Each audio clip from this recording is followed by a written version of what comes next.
Hi there, this is David and welcome to the top 15 definitive best JRPGs for the SNES. While the NES was my first system, I still to this day consider the SNES to be my favorite system of all time. The PS1 and PS2 are close runners-up with their bevy of JRPGs, but nothing beats the simplicity, charm, and brevity of the gems found on Nintendo's best system.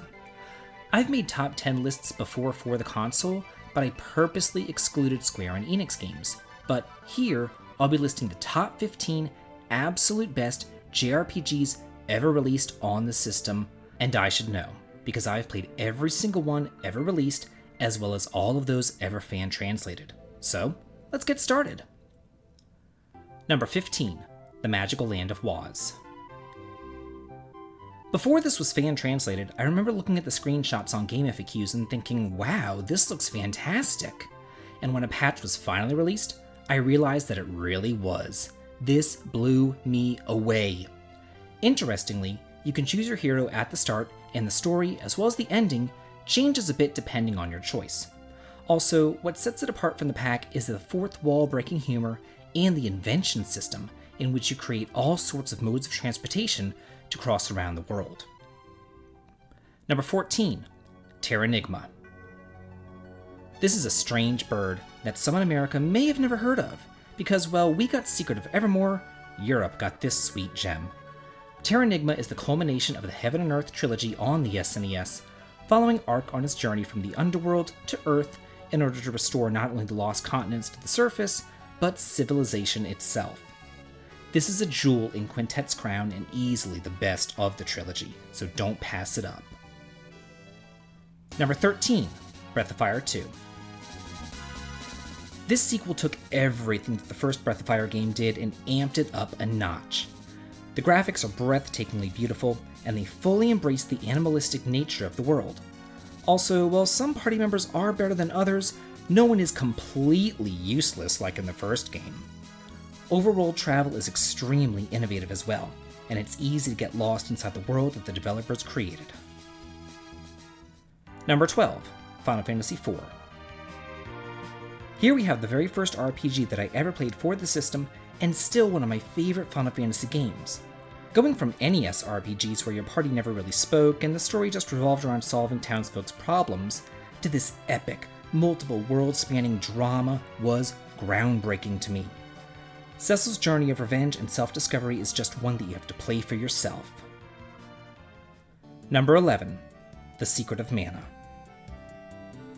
While I liked Square and their Final Fantasy series, The Secret of Mana really showed me the company's breadth and depth of creativity. I loved exploring the fully fleshed out world and talking to the wacky characters.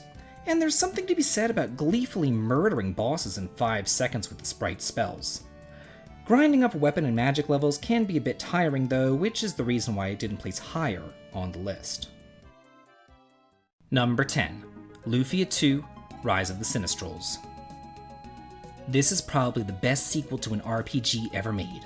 While the first game felt very much like a Dragon Quest knockoff, Luffia 2 did everything right. This is a world-spanning epic, coming-of-age story about the resurgence of the Sinisters and how Maxim stands to deal with it. This masterpiece stands toe-to-toe with any Final Fantasy game, and the devious puzzles always keep you on your toes. Number 9, Tengai Makyao 0. For those in the dark here, this is another Japan-only but fan-translated RPG in the much-acclaimed Far East of Eden series. What makes this game stand above the rest is its humor, as well as the innovative time system. The original cartridge had a built-in clock that kept time, and certain events only happened on certain days, and sometimes shops are only opened on the weekends or at night. It was such a cool concept that I even went so far as to Let's Play it on my channel. Number 8, Seiken Densetsu III.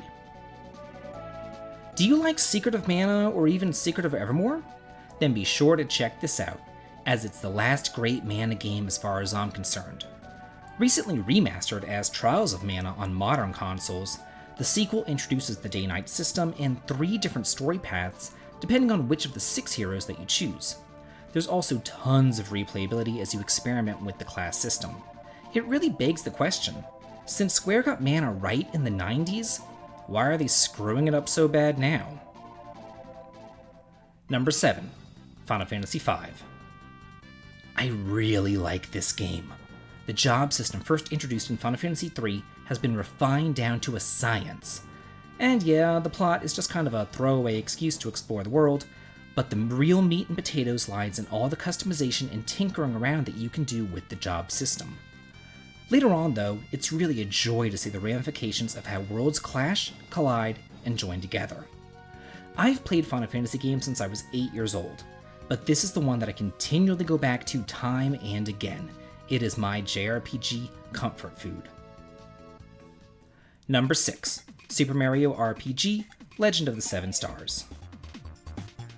As far as I'm concerned, this is still the best Mario RPG ever conceived, and much like Seiken Densetsu III, it also begs the question as to what Nintendo was doing with this franchise.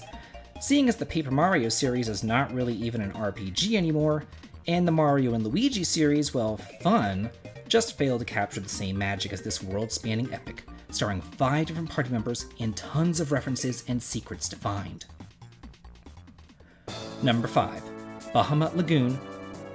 This is an underappreciated lost gem from Square that unfortunately was only released in Japan.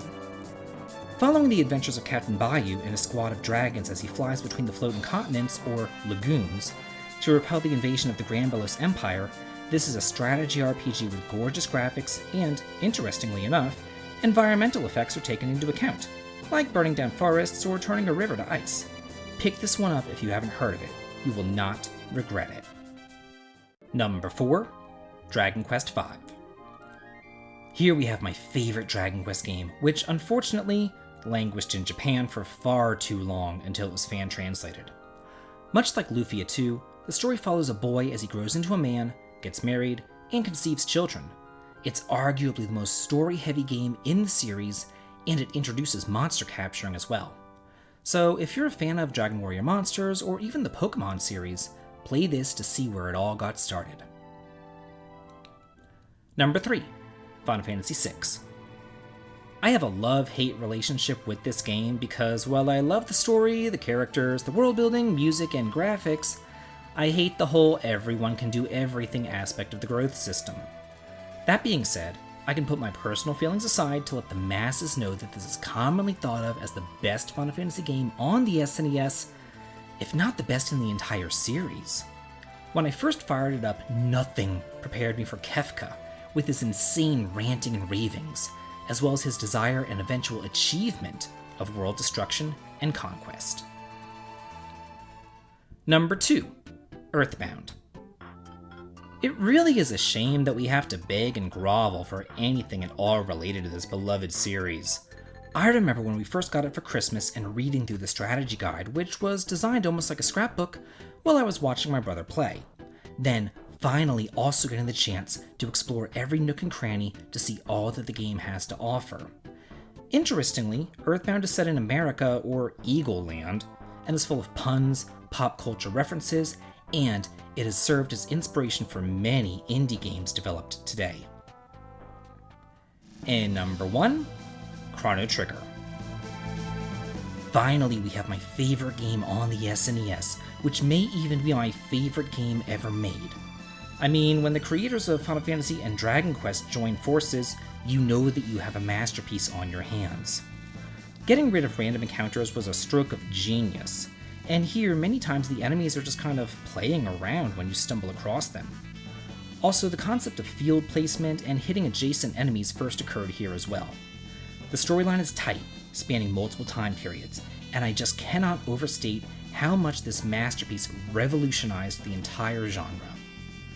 This has been David. If you like what I do here on this channel, please consider supporting me on Patreon. The link to it can be found in the video description. Also, please like, comment, and subscribe, and have a good day.